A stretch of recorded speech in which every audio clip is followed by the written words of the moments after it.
again, I am Chef Heimer from DJ Sweet Kitchen. So today we're actually going to make something different. Instead of all the sweets and desserts I usually make, I'm going to make a soup. And so basically it's just a vegetable soup. So it's real simple, and obviously any of the ingredients that's in this recipe, if you don't have it, you can always swap it out. But it's basically a good way to get rid of some of your stuff in your pantry and your refrigerator. So basically what we're going to start out, you take a medium-sized pot. You want a really good pot because you're going to put a lot of liquid in it with a bunch of other heavy type vegetables. Put it over medium-high heat and then let it set, and then we're going to have cut up some of our vegetables. I already have most of them cut up. All I got to do is finish cutting up the onion. And so basically you want to make sure your cutting board is pretty stable. That way you don't end up cutting yourself. And so basically what we're doing is finishing up slicing our red onion. So this recipe takes 1 red onion, 1 red bell pepper, 1 green bell pepper, and 2 cloves of garlic already diced up. And so basically, while we're waiting for our pot to heat up, we're going to dice our onion. And you want to be careful so you don't end up hurting yourself. Now, while that is going, we also have some vegetables cut up that's in our oven. So my oven is heated up to 350, and I have 1 sweet potato diced, 1 cup of carrots that's been sliced, a yellow squash that's been sliced, a zucchini squash that's been sliced, and basically all I did was put it on a sheet pan, drizzled it with a little bit of olive oil, some salt and pepper, and put it in the oven. And basically we're just going to leave it in there for about 10-15 minutes. It depends. Basically we want them pre-cooked before we put them in our soup. So now that the onion is basically done, I might have missed a few. Okay, and our pan is heated up, so we're going to add in some vegetable oil to our pot. And we'll let that heat up, and we're going to saute our onions, peppers, and garlic mixture. Okay, and we're going to stick it over so our onions in.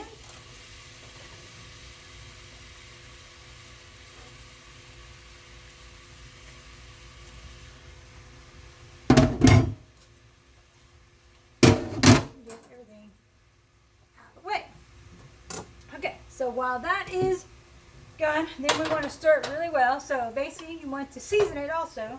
So we put a little bit of salt, a little bit of pepper,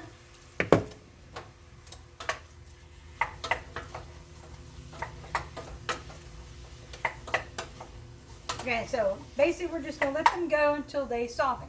Now the garlic, I didn't put the garlic in yet.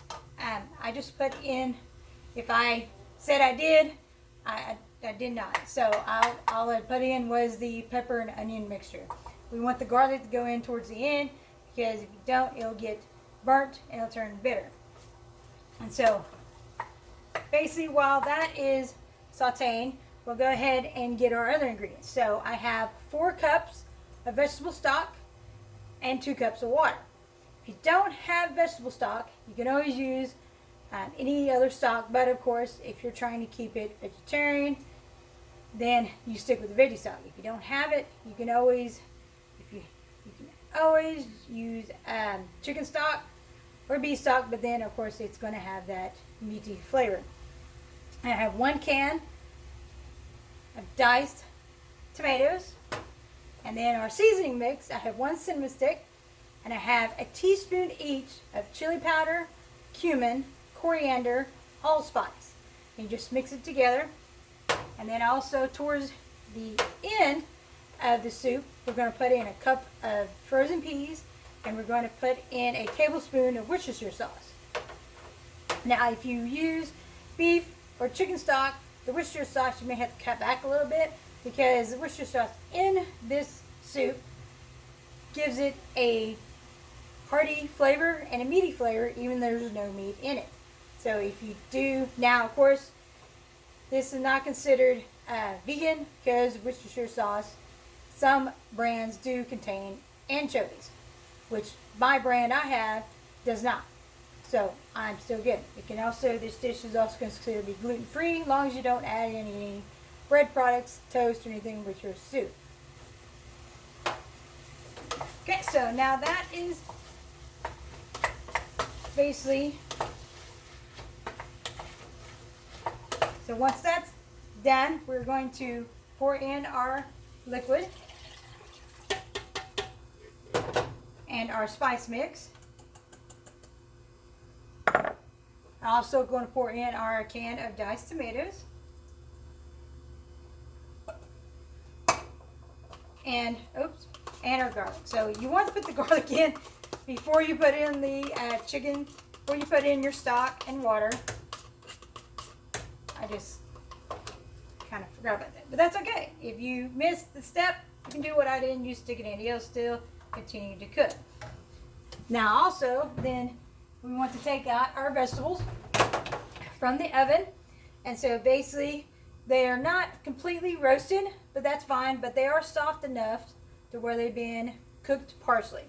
And so what we want to do is we're going to put these vegetables in our soup.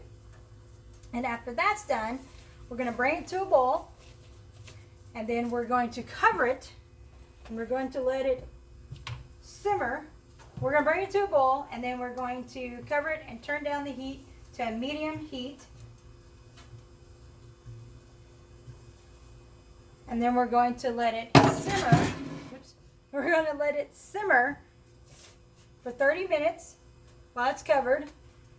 And then at that time, after the 30 minutes, you will uncover it. You will add the frozen peas, the Worcestershire sauce, stir it together, put the cover back on it, turn off the heat, but don't remove the pan from your burner. Just turn the heat off, and you let it set another 15 minutes or until you're ready to serve. At the time, the heat from your stove and your pot is going to cook your peas, because frozen peas doesn't take that long to heat up. Already this is going to be really hot, and so basically it's going to cook them for you, because by the time you get ready to serve this in the bowls, it's still going to be hot.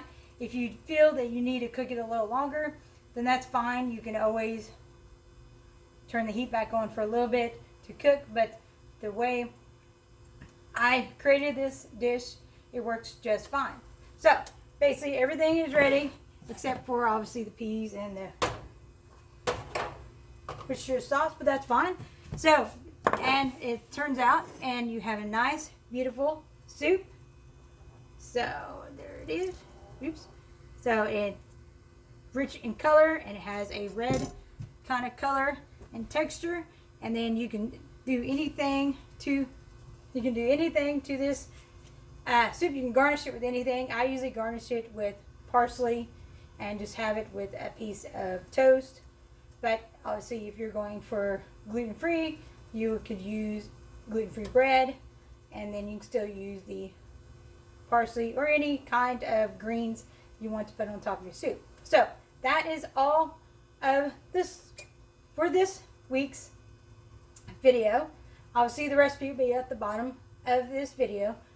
So be sure to like and subscribe to my channel. So, and if you have any recipes or any items, dishes, ideas that you want me to make a video of, you go ahead and put it at the bottom of this video, and I will be sure to try to make a video of anything you would like to see.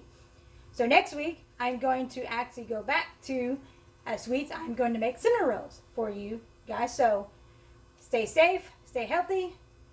See you next time.